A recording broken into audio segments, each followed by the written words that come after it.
രാഹുൽ ഗാന്ധി നയിക്കുന്ന ഭാരത് ജോഡോ യാത്ര ഇന്ന് ജമ്മു കാശ്മീരിൽ പ്രവേശിക്കും. സുരക്ഷാ കാരണങ്ങൾ മുൻനിർത്തി കനത്ത സുരക്ഷാ ക്രമീകരണങ്ങളോടെ വേണം യാത്രയെന്ന് പോലീസ് നിർദ്ദേശിച്ചിട്ടുണ്ട്. ലഖൻപൂർ വഴിയാണ് യാത്ര ജമ്മുവിൽ പ്രവേശിക്കുന്നത്.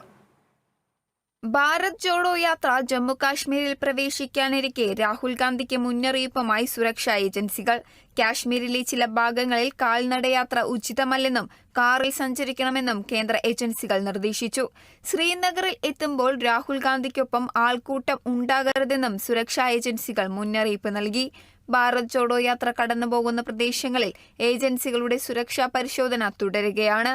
രാഹുൽ ഗാന്ധിക്ക് നിലവിൽ Z+ കാറ്റഗറി സുരക്ഷയുണ്ട്. യാത്രയ്ക്കിടെ നിരവധി സുരക്ഷാ വീഴ്ചകൾ ശ്രദ്ധയിൽപ്പെട്ടതിനെ തുടർന്ന് രാഹുൽ ഗാന്ധിയുടെ സുരക്ഷ വർദ്ധിപ്പിക്കണമെന്ന് കഴിഞ്ഞ മാസം കോൺഗ്രസ് കേന്ദ്ര സർക്കാരിനോട് ആവശ്യപ്പെട്ടിരുന്നു. എന്നാൽ രാഹുലിന്റെ ഭാഗത്തു നിന്നാണ് സുരക്ഷാ വീഴ്ചകൾ ഉണ്ടായത് എന്നായിരുന്നു കേന്ദ്രത്തിന്റെ മറുപടി.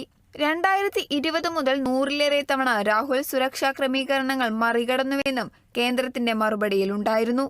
ഈ മാസം 30-ന് യാത്ര ശ്രീനഗറിൽ സമാപിക്കും. സമാപന ദിവസം യാത്രയിൽ CPI നേതാക്കളായ D. രാജയും ബിനോയ് വിശ്വം MP ഉൾപ്പെടുന്ന ഇടതുപക്ഷ സംഘവും പങ്കെടുക്കും. കഴിഞ്ഞ സെപ്റ്റംബർ 7-ന് കന്യാകുമാരിയിൽ നിന്നാണ് രാഹുൽ ഗാന്ധി ഭാരത് ജോഡോ യാത്ര ആരംഭിച്ചത്. National desk, Kerala vision news.